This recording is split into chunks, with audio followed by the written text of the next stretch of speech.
Sintonizan esta conferencia vespertina, que para el día de hoy es la número 252, en este día número 165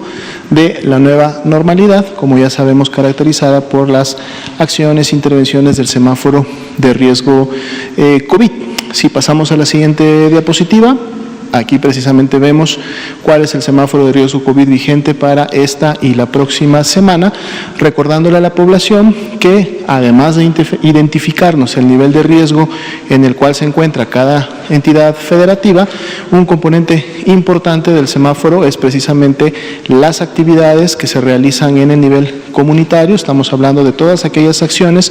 que en función del nivel de riesgo se implementan a nivel estatal y a nivel municipal para disminuir la movilidad, disminuir en su momento las actividades sociales y todas aquellas que pueden contribuir con la transmisión, dispersión y generación de contagios de COVID-19. De ahí la importancia que identifiquemos cuál es nuestro nivel de riesgo en base a la entidad en la que vivimos o a la entidad que en su momento por algún motivo vamos a tener que movilizarnos para poder entonces estar atento y estar siempre implementando y respetando las acciones que las autoridades sanitarias están implementando con estos propósitos. Veamos en la siguiente diapositiva, por favor, la actualización de los datos para el escenario nacional.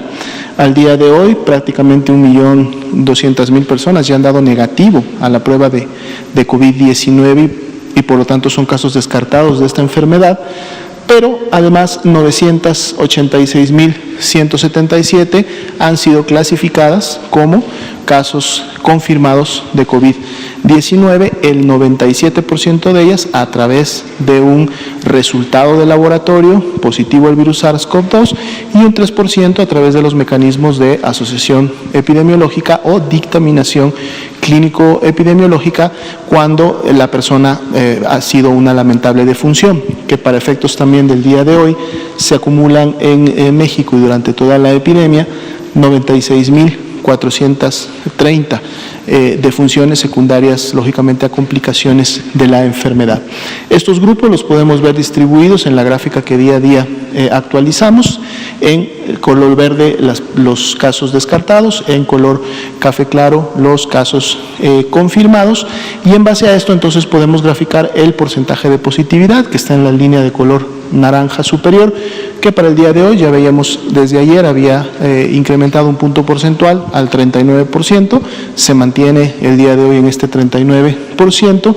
y ha representado de todas maneras una disminución de las 2 semanas previas, como lo podemos también apreciar en la gráfica. En la siguiente diapositiva aplicamos este porcentaje de positividad a los resultados aún pendientes de laboratorio o de clasificación, los sumamos a los que ya teníamos confirmados como tal y entonces tenemos el número de casos estimados, que para el día de hoy sería un poco más de 1.145.000 personas que, siendo notificadas en el CISBER, que es la herramienta informática donde las 32 entidades federativas notifican los casos sospechosos, serían ya casos confirmados de COVID para el día de hoy. Y entonces los podemos graficar en base a su fecha de inicio de síntomas y por semana epidemiológica, precisamente en esta curva de color azul superior, y así podemos observar el comportamiento de la epidemia a nivel nacional y un poco cómo se están también comportando las tendencias. Para efectos de la última semana, entre la 43 y la 44, que son las graficadas, continuamos todavía con este descenso. Para el día de hoy, menos 12%, estamos miércoles, ombligo de semana, faltarían todavía unos 3 días al menos de movimiento, pero en base a lo que hemos visto en semanas previas, podríamos pensar que esta semana vamos a terminar con un descenso y por lo tanto con un cambio en la tendencia que veíamos en semanas previas, donde habíamos tenido lógicamente incrementos. Continúa en 4% la proporción de casos activos, es decir, personas que han iniciado con signos y síntomas en los últimos 14 días y que por lo tanto están representando la actividad epidémica más reciente a nivel nacional. Y para el día de hoy, más de 731.000 personas que se estiman ya se han recuperado, han curado de COVID-19. Veamos el comportamiento de la mortalidad en la siguiente diapositiva. Aquí podemos verla representada en sus diferentes grupos. El mayor de ellos, que son las barras de color azul, son precisamente las defunciones que ya se encuentran confirmadas, pero ante la expectativa que tenemos en los otros grupos, en los que faltaría a lo mejor un resultado de laboratorio o faltaría completar el proceso de dictaminación clínica epidemiológica, la curva de color rosa la graficamos con el total de las defunciones ocurridas para cada semana, dado que sería una expectativa de en su momento presentación, y para efectos de la diferencial en las últimas 2 semanas, 43 y 44, pues continuamos prácticamente con este ya cambio en la tendencia también ascendente que veíamos en las 2 semanas previas. Ya para la semana 44 tenemos más bien el comportamiento de una meseta, es decir, no han continuado incrementándose de manera importante las defunciones, siendo el cambio para el día de hoy de solamente un punto porcentual en relación a la semana 43. Continuamos con menos 46% de reducción en relación a la semana epidemiológica que más defunciones se confirmaron o registraron a nivel nacional. Veamos ahora la ocupación hospitalaria. Vemos en este caso la de camas generales. Ya identificábamos desde algunas semanas al estado de Chihuahua como el que estaba teniendo la mayor ocupación. Sin embargo, podemos ver en esta actualización que ha disminuido esa ocupación de haber estado en 88, en 86, el día de hoy ya es de un 80%, lo cual además deja un 20% de disponibilidad, y esto ha sido resultado del trabajo precisamente de reconversión y expansión hospitalaria.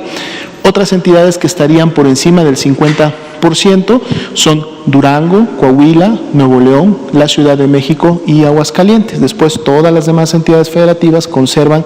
50% o más de disponibilidad, y algunas inclusive por encima del 80% de esta disponibilidad. Si vemos la siguiente diapositiva, enfocamos en lo que son las camas con ventilador para los pacientes más graves, los pacientes más críticos. Aquí también podemos ver que la mayoría de las entidades federativas, de hecho solamente una tendría un incremento por encima del 50%, y después todas las demás tendrían una disponibilidad de la mitad o más de sus camas, siendo solamente en este caso Aguascalientes la que tendría un 63%, todavía por debajo de ese 70%, que es el nivel de seguridad. Y aquí tenemos ya a Chihuahua movilizándose prácticamente a una quinta posición, ya con un 53% de disponibilidad en este tipo de camas, lo cual también es un resultado de los procesos de reconversión y expansión hospitalaria. A nivel nacional, 27% como media, lo cual es un porcentaje que se ha mantenido estable en los últimos días. Sería la actualización para esta noche.